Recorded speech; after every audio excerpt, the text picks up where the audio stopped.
porque el propio Alberto Ulloa, que es el director de la prensa, ve en Mariátegui un chico hábil, interesante, y comienza a influir sobre él.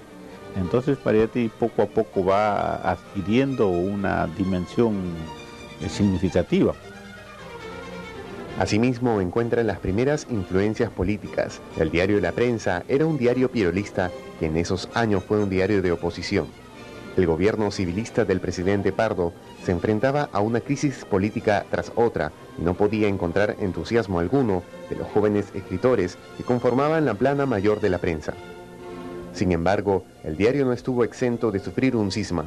Un grupo de redactores decidieron que la oposición del diario al gobierno era muy tibia, por lo que fundaron un nuevo diario, El Tiempo, donde también encontramos al joven José Carlos. En el diario El Tiempo, dirigido por Pedro Ruiz Bravo, José Carlos se encargaría de la sección política Voces, desde la cual hacía un seguimiento irónico de los acontecimientos políticos de los años finales de la República Aristocrática. El presidente Pardo, sus ministros, parlamentarios y los políticos de oposición aparecerán en esta especie de radiografía de la política peruana. En ese medio es que Mariátegui madura. Madura como persona, como escritor, madura en su mirada sobre el país. Escribe muchísimo, incluso alguna vez se queja del exceso de cosas que tiene que escribir.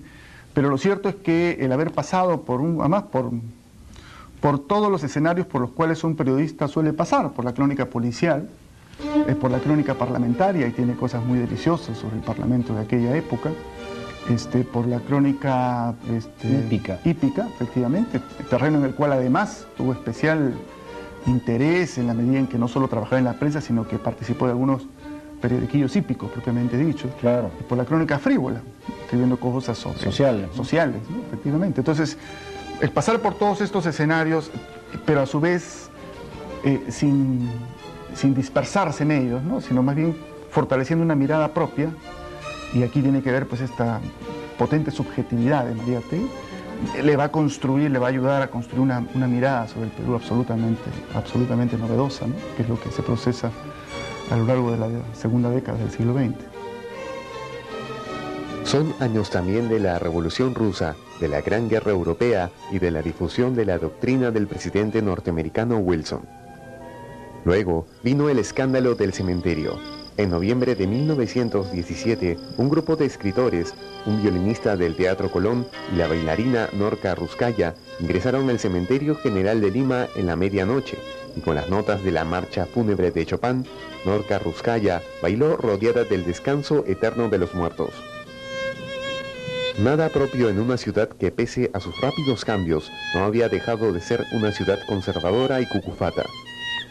De más está decir que los visitantes al cementerio terminaron detenidos por la policía.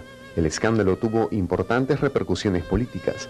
Cayeron varios funcionarios, incluido un ministro. Tú me preguntabas por qué va al cementerio. Yo pienso que, como él lo dice en la carta que escribe de respuesta a todas las acusaciones de inmoral que le dan al grupo, él plantea que ellos quisieron escuchar la marcha fúnebre de Chopin en el cementerio, y que en esa marcha fúnebre todos en una actitud contrita, con velas, ella bailara, pero no estamos imaginándonos un baile a lo tongolele, eso era apenas movimientos y toda una interpretación corporal de la marcha fúnebre y de la relación con la muerte. Pero cuando la sociedad, que yo creo que ahí es bien interesante el análisis que hace Flores Galindo sobre esa respuesta, ¿no? Con una sociedad absolutamente hipócrita y pacata, que se rasga las vestiduras por este hecho, la carta de Mariátegui es una pieza clave para entender esa etapa, porque él, a partir de ahí, él hace una clarísima división entre ese antes y ese después. Hacia 1918, José Carlos se orientó hacia el socialismo. No era aún el socialismo marxista que encontraría en Europa, sino un socialismo juvenil que, al influjo de su época, buscaba la renovación de la política luchando contra sus vicios imperantes, la mediocridad, el clientelismo y el afán conspirativo. Fundó entonces, junto a otros jóvenes como César Falcón, la revista Nuestra Época, revista que solo duraría 2 números debido a un nuevo escándalo. Frente a un artículo antimilitarista, un grupo de oficiales agreden al joven escritor y hay hasta un reto a duelo. Porque gran aporte y por qué es contemporáneo Mariátegui en términos de la discusión y por qué pasa la historia y por qué se lo ha traducido en 80 idiomas. Me he preguntado eso muchas veces. Y es por la originalidad de esta absorción, no encontraría mejor palabra, del marxismo que él hace en Italia, que fue un azar, porque fue a donde Odría lo mandó en esta, Leguía lo mandó en esta beca dorada, y el marxismo historicista de Italia fue, y es muy peculiar, y bebe de un marxismo historicista, es decir, que parte de la realidad como método de trabajo para la transformación política. Y sobre eso concluye que la realidad primero hay que investigarla, hay que sistematizarla, y que la acción política no puede estar basada en los dogmas, diríamos ahora, como fue el marxismo de la Internacional. En 1919, junto con César Falcón, decidió editar un periódico propio que tuviera una línea editorial y política independiente de los grupos políticos conocidos. Este diario se llamó La Razón, que fue el primer diario de izquierda del Perú. El diario solo viviría unos meses, lo suficientes para convertirse en protagonista de importantes acontecimientos, como la huelga general por el abaratamiento de las subsistencias, contra el alza del costo de vida y por la reforma universitaria. Obreros y estudiantes encontraron en sus páginas un vocero a sus reivindicaciones. Pero también se convirtieron en un diario incómodo para el nuevo gobierno del presidente Leguía.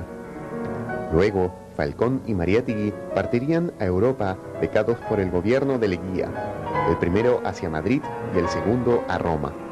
Bueno, en primer lugar no fue deportado, no hay ninguna orden de deportación sobre Mariátegui.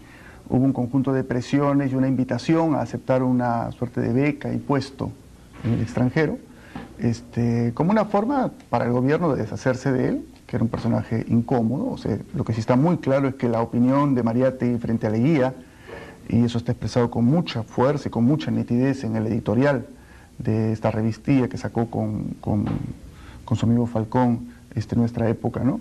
Fue una opinión crítica, ¿no? El titular es bastante claro: un personal senil y decadente, que es una crítica de la composición del gobierno de Leguía. Si bien entonces hay claramente esto, no hay una actitud de complacencia frente a Leguía, pero por otro lado, de parte del gobierno de Leguía en ese momento no hay ninguna orden de deportación.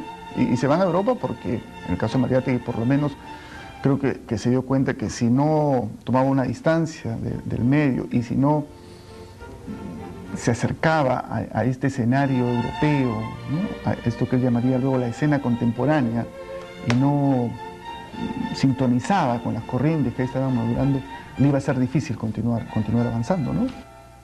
Una deportación diplomática, que Mariátegui acepta, yo pienso, por 2 razones. Primero, porque ve que el escenario se le cierra acá, es decir, que él está acosado acá. Y en segundo lugar, porque él piensa que puede aprender mucho de la experiencia europea. Y él tiene el gran interés en la experiencia europea. Mariátegui llegó a una Europa que se encontraba en plena ebullición. Las consecuencias de la Gran Guerra se sentían por doquier: ciudades destruidas, desempleo, protesta popular y organización obrera. Las clases dominantes temían que la Revolución Rusa se extendiera por toda Europa y en los países derrotados crecía el afán de revancha. De esta combinación se originaría la reacción y la contrarrevolución, el fascismo. Se trata de una civilización que, a pesar de todo su avance, a pesar de toda su promesa de progreso, acababa de atravesar por la peor guerra de toda la historia humana, la Primera Guerra Mundial, y que además, justamente, a partir del año 17, no exactamente en su centro, pero ahí nomás, en su periferia más próxima, estaba viendo suceder la primera revolución socialista de la historia contemporánea, la Revolución Rusa.